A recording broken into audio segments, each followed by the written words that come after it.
सदाचार जितेंद्रिय, गुरु निर्मल, शांत, साधु स्वभाव के, मितभाषी, काम क्रोध से अत्यंत रहित, सदाचार्य और जितेंद्रिय होते।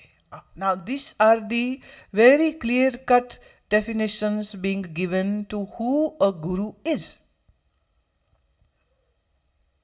तो इसको बुद्धि में सर्व सामान्य जन को बैठा लेना चाहिए। पहला शांत, दूसरा निर्मल, तीसरा साधु स्वभाव, मितभाषी। मितभाषी माने मीठा बोलता है, मितभाषी माने कम बोलता है, काम क्रोध से अत्यंत रहित और सदाचारी है, आचरण युक्त है और जितेंद्रिय होता है। जितेंद्रिय माने जिसने अपनी इंद्रियों पर विजय प्राप्त करी है सो जितेंद्रिय है। जो अपनी इंद्रियों का गुलाम नहीं है, जिसने अपनी समस्त इंद्रियों को अपने नियंत्रण में रखा है। कभी कभी ना जुबान फिसल जाती है और जो चाहिए वो खाने को ना मिले तो लड़ती है, लड़ती भी है और जुबान लड़ने के लिए वो ताकत भी देती कि बोल, अब बकवास कर, अब मेरी मर्जी का क्यों नहीं है। इंद्रियों का जो गुलाम ना हो सो जितेंद्रिय है, और गुरु जितेंद्रिय होता है।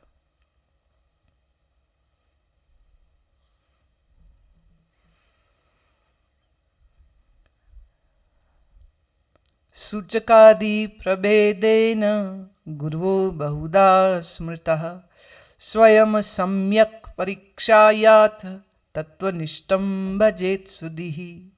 सूचक आदि भेद से अनेक गुरु कहे गए हैं और बुद्धिमान मनुष्य को स्वयं योग्य विचार करके तत्वनिष्ठ सद्गुरु की शरण लेनी चाहिए। कहते गुरुओं में बड़े भेद हैं। कोई ऐसा है जो अभी माने गद्दी में बैठ गया है। एक ऐसे ही सज्जन के विषय में मुझे कहा गया कि तो अभी नए नए बैठे ना गद्दी में, अभी कथा करनी सीख रहे हैं। अच्छा जी, कब तक सीख जाएंगे? कह रहे आजकल बड़ी अच्छी करते हैं। अब ठीक आ गया। तो माने जहां सुनने वाले टीचर बन गए हैं और गुरु को नंबर दे रहे हैं, आज ठीक बोले, आज नहीं ठीक बोले, आज ठीक बोले, आज नहीं ठीक बोले, वो गुरु कैसा उद्धार करेगा किसी का? तो गुरु तो हम उनको भी कहते हैं जो गद्दी में बैठ गया। जो एक सज्जन मुझे बता रहे थे, ऋषिकेश आश्रम की बात है, उनको कोई योग्य मिल नहीं रहा था, तो उन्होंने एक महात्मा को, एक ब्रह्मचारी को कहा कि नहीं, अब हमारे बाद तुम गद्दी में बैठोगे। वो गौशाला में सेवा करते थे, ज्यादा पढ़े लिखे नहीं थे, ज्यादा कोई बुद्धि नहीं थी और वेदांत शास्त्र का ज्ञान नहीं था, विद्या अध्ययन नहीं करी है, और उनको उन्होंने मजबूरी में उन्हें गद्दी में बैठा दिया। अब लोग तो गद्दी को प्रणाम करते हैं कि गुरु को प्रणाम करते हैं? ध्यान से सुनना, बहुत लोग ये बोलते हैं हम तो गद्दी को प्रणाम करते हैं। बहुत लोग कहते हैं हम गद्दी को प्रणाम करते हैं, वो उसमें जो मर्जी बैठा हो।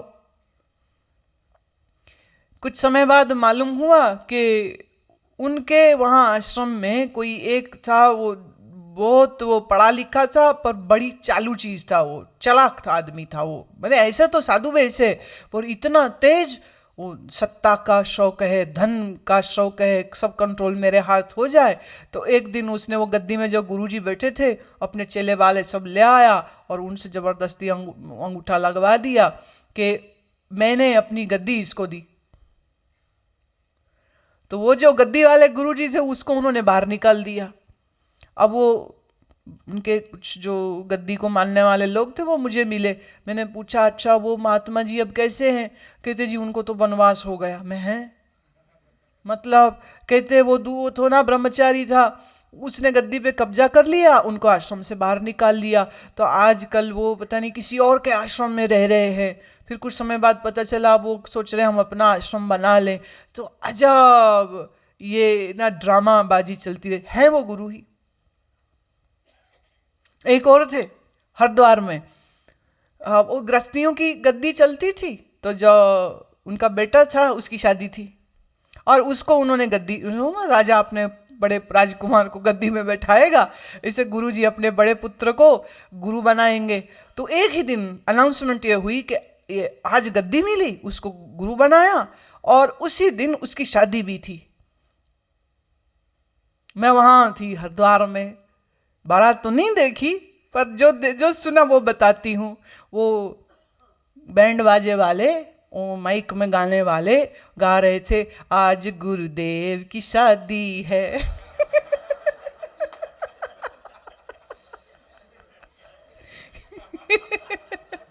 बरसों से हम तरस रहे, आज हुई आबादी है, आज गुरुदेव। और सब चेले नाच रहे आगे, बोलो भाई क्या बात है।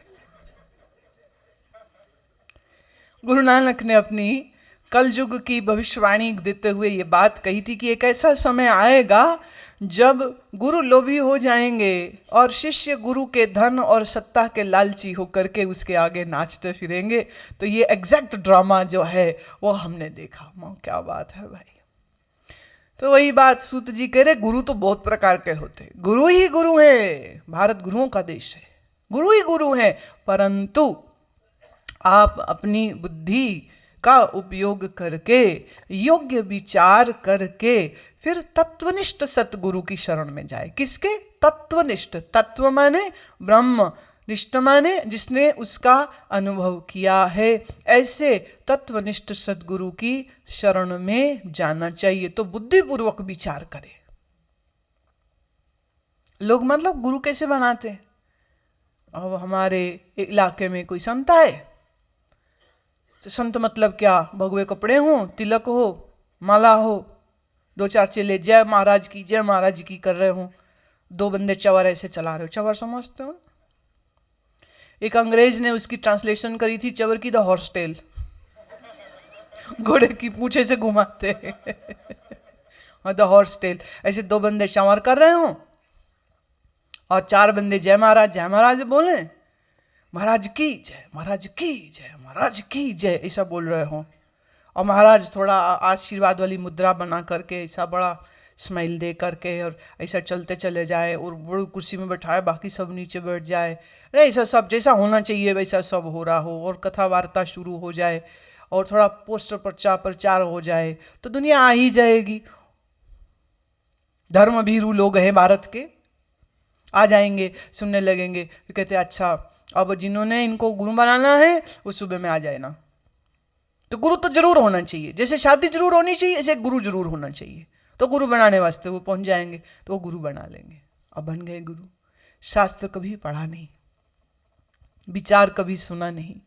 गुरु गीता में गुरु के जो लक्षण दिए हैं उन लक्षणों का कुछ बोध नहीं है। सिर्फ नाम, पर्चा, पोस्टर देख करके किसी को गुरु बना लिया तो ऐसा गुरु क्या उद्धार करेगा? कबीर जी का दोहा है, गुरु लोभी शिष्य लालची दोनों खेले दाम। गुरु लोभी शिष्य लालची दोनों खेले दाम, आगे पीछे होते ही दोनों की डूबे नाव। दोनों की नैया डूबने वाली है वो। कबीर तो माए मुंडो तिस गुरु की जाते भरम न जाए। ऐसे गुरु की मां का मैं सिर मूंड दूं, गंजी कर दूं उसको। ये क्या औलाद पैदा करी है जो लोगों को बेवकूफ बना रहा है? ये कैसे को तूने पैदा कर? क्या कठोर वचन दिए कबीर साहब ने। गुरु कैसा कहा? गुरु के गुणों के विषय में देखो। आप जब खरीदारी करने जाते हो तब आपको बुरी अकल होती है। क्या आप जरकन और डायमंड और सॉलिटर में फर्क नहीं समझते? क्या आप काली मिर्च और पपीते के बीज में फर्क नहीं समझते? समझते हो। आम भी खरीदते ना सूंघ सूंघ के कुत्ते की तरह सूंघेंगे। मीठा है, आदमी कहता जी खा के देख लो मीठा है कि नहीं है, पर पहले खरीद लो फिर खाइयो। ऐसे तो मेरी रेडी में सब कुछ मीठा है, मैं क्यों बोलूं मेरा आम मीठा नहीं है? सूंघते हैं, तरबूज सूंघते हैं, हिला हिला के देखते हैं। नारियल खरीदते हिला हिला, अरे पानी कम है, पानी कम है। इतनी अकल है तुम्हारे पास। जहां बात आई गुरु की वहां जो दिखा उसको बना लिया गुरु। फिर बाद में कहते अब गुरु पसंद नहीं आ रहे।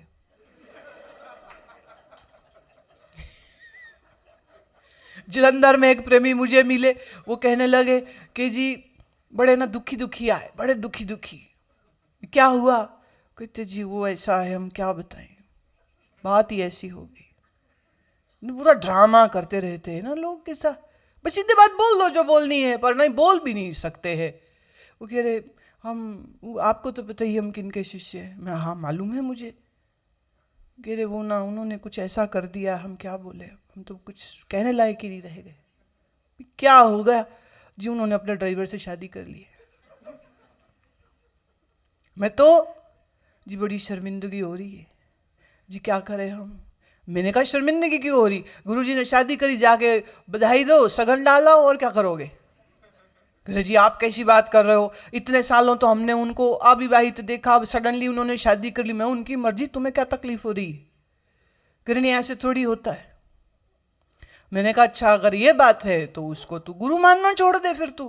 कह जी ये कैसे हो सकता है, मैं तो नरक में चला जाऊंगा अगर मानना छोड़ दिया तो। मैं कहा मार फिर। न छोड़े बने न पकड़े बने, तो ऐसे में हम क्या कर सकते हैं। कैसा गुरु हो, तत्वनिष्ठ हो। कैसा गुरु हो, जितेंद्रिय हो। कैसा गुरु हो, सदाचारी हो। कैसा गुरु हो, मितभाषी हो। कैसा गुरु हो जिसको तुमसे कुछ नहीं चाहिए पर तुम्हें उससे सब कुछ चाहिए। कैसा गुरु हो, गुरु के एक गुणों का, गुरु के इस स्वरूप का वर्णन गुरु गीता ने इतना सुंदर किया है। अब ये ग्रंथ जिसने पढ़ा हो, सुना हो, देखिए वो कभी किसी झांसे में आ सकता है क्या, कभी किसी गलत जगह में जा सकता है क्या। हालांकि कौन अनुभव प्राप्त संत है यह जानना एक साधारण अज्ञानी मनुष्य के लिए बड़ा मुश्किल है, बहुत मुश्किल है। पर फिर भी कुछ तो लक्षण दिए हैं कि नहीं दिए, उन लक्षणों के साथ ही चला जाए।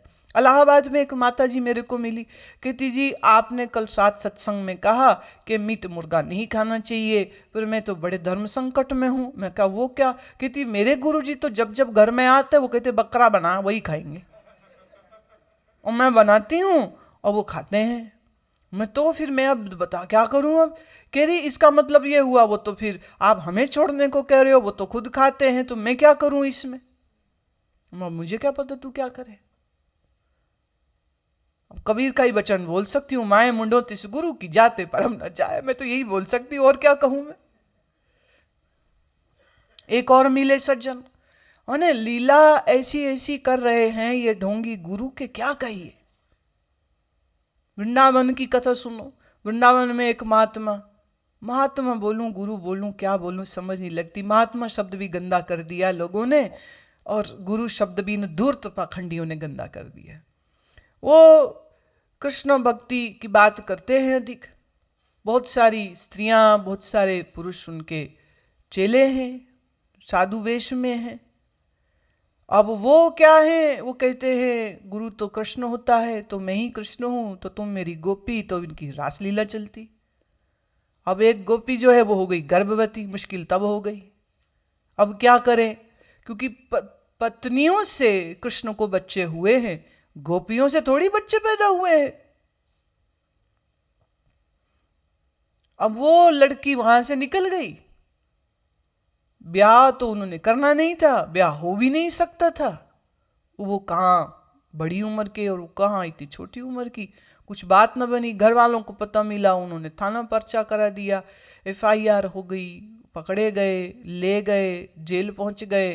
केस जब लगा चलने तो उन्होंने अपने जो पैसे वाले चेले थे उनके द्वारा इतना दबाव डाला, आउट ऑफ कोर्ट धमका के उन्होंने सेटलमेंट करी। अब वो महिला जब मिली तो उसने अपनी ये सारी राम कहानी हमें बताई। अब बताओ क्या करे, ऐसे गुरु की सेवा क्या करेगा कोई।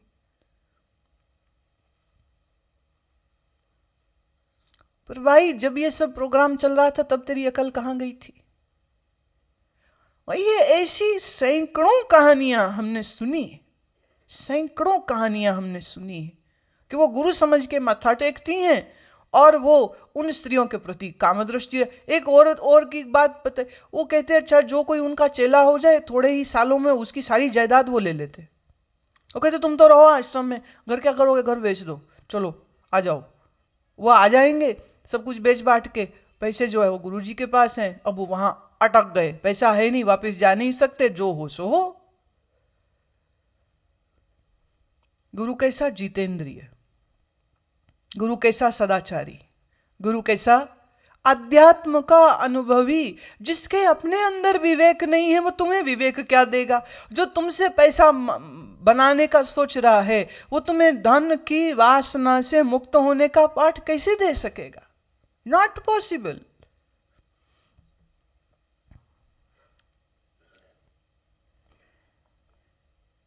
वर्णजालमिदं तद दाहि शास्त्रम तु लौकिकम यस्मिन् देवी समभ्यस्तं सगुरु सूचकः स्मृतः। हे देवी, वर्ण और अक्षर से सिद्ध करने वाले बाह्य लौकिक शास्त्रों का जिसको अभ्यास हो वह गुरु सूचक गुरु कहलाता है। जिसको वर्णमाला का पता है, अक्षरों का ज्ञान है, शास्त्रों को पढ़ रखा है, शास्त्रों को याद कर रखा है और उन शास्त्रों को वो तुम्हें सुनाता है, ऐसे गुरु को हम सूचना गुरु कहते।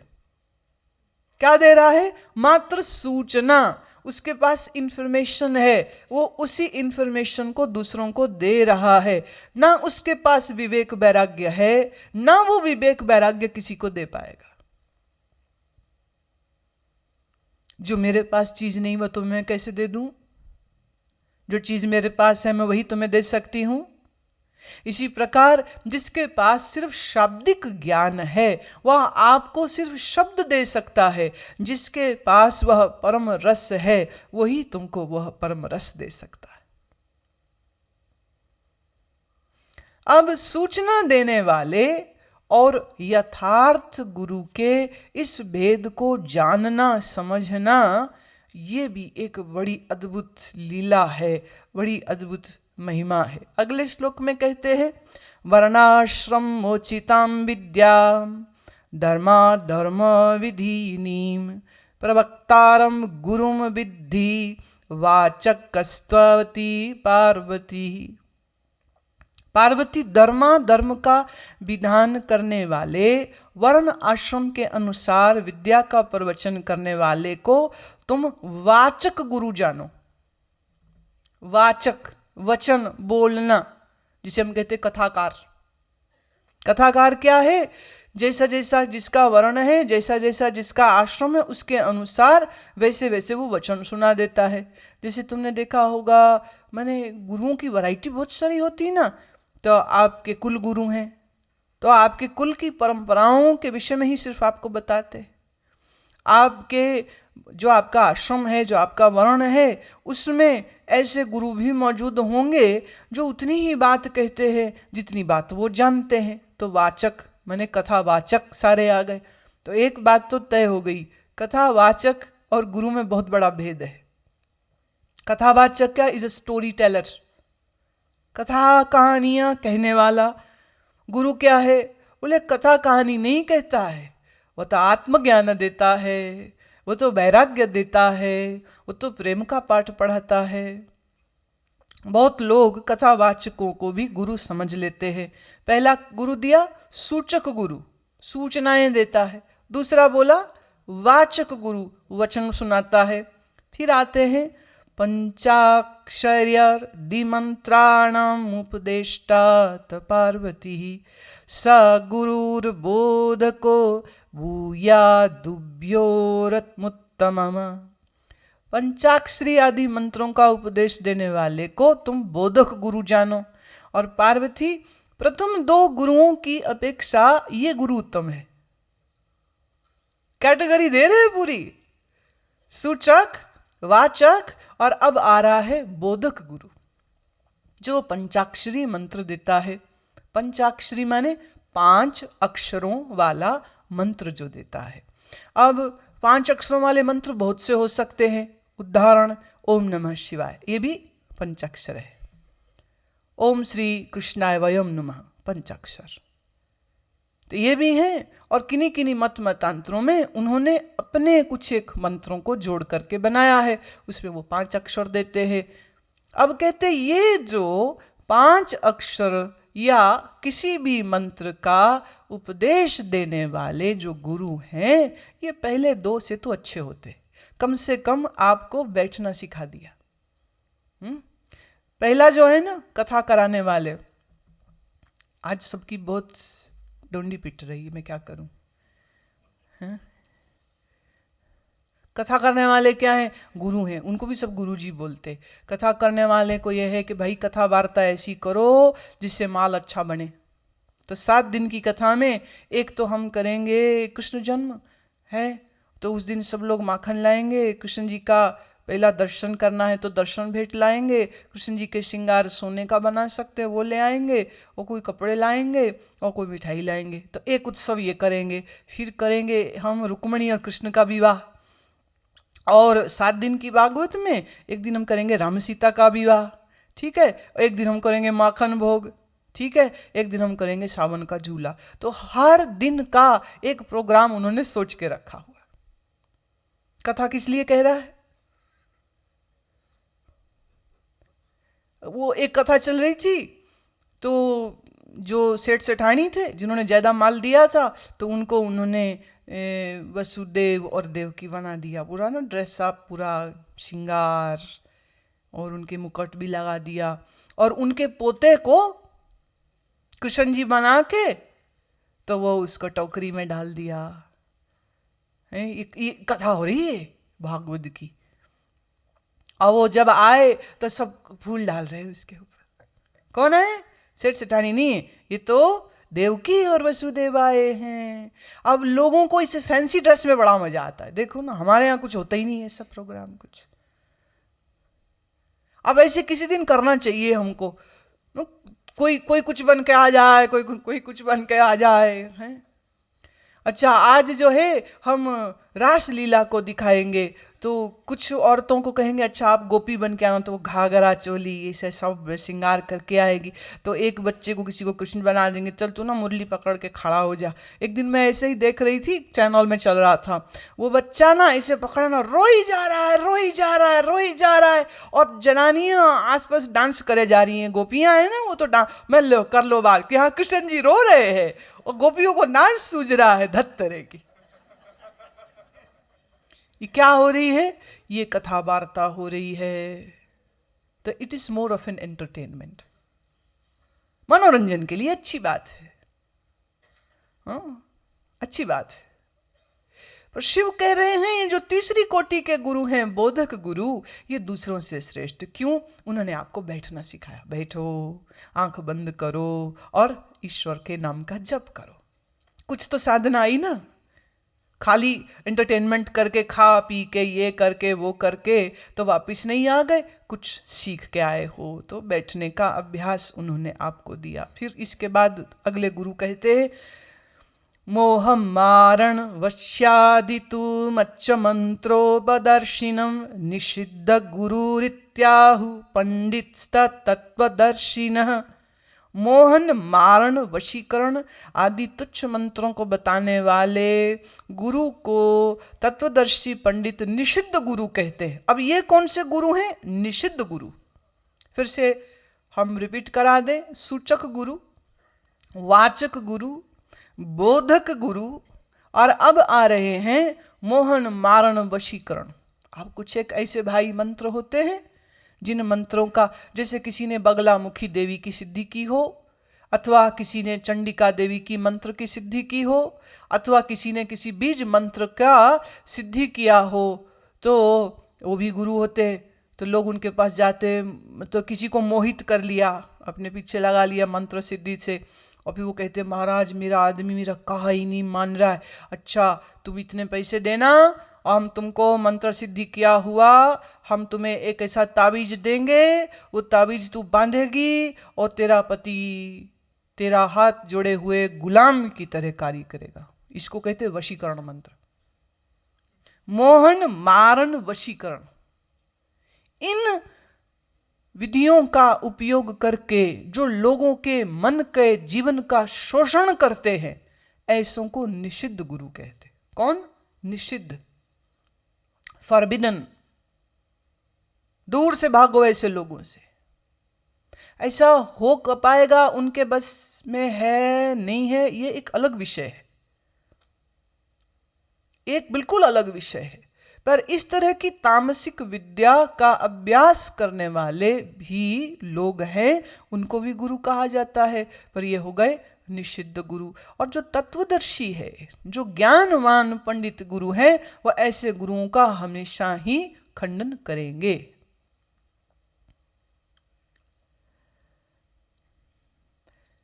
अनित्यमिति निर्दर्श्य संसारे संकटालयम् वैराग्य पथदर्शी यः सह गुरुर्विहितः प्रिये।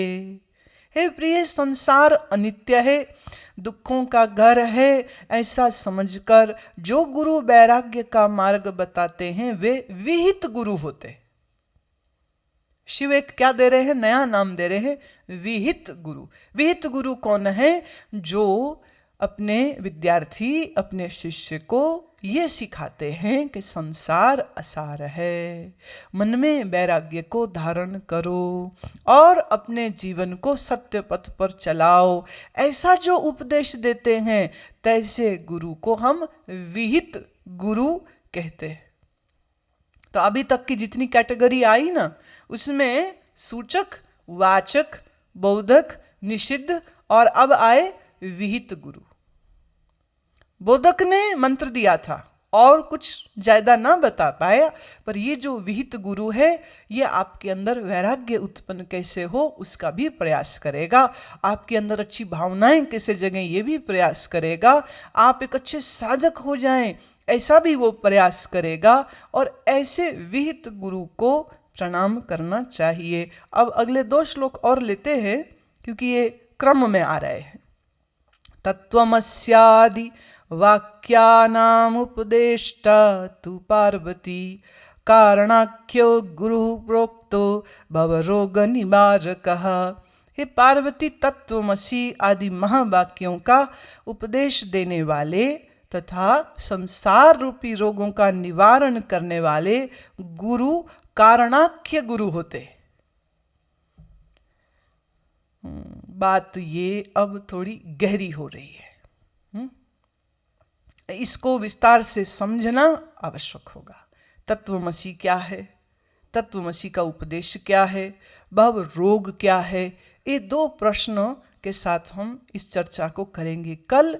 अभी ऐसे विहित गुरु और अभी जो आए हैं ना कारणाख्य गुरु, ऐसे गुरुओं का स्मरण करें और उनके प्रति अपने अहोभाव को प्रकट करें, जो हमको वैराग्य देते हैं, विवेक देते हैं, ज्ञान देते हैं। ऐसे श्री सद्गुरुदेव को हम प्रणाम करते हैं।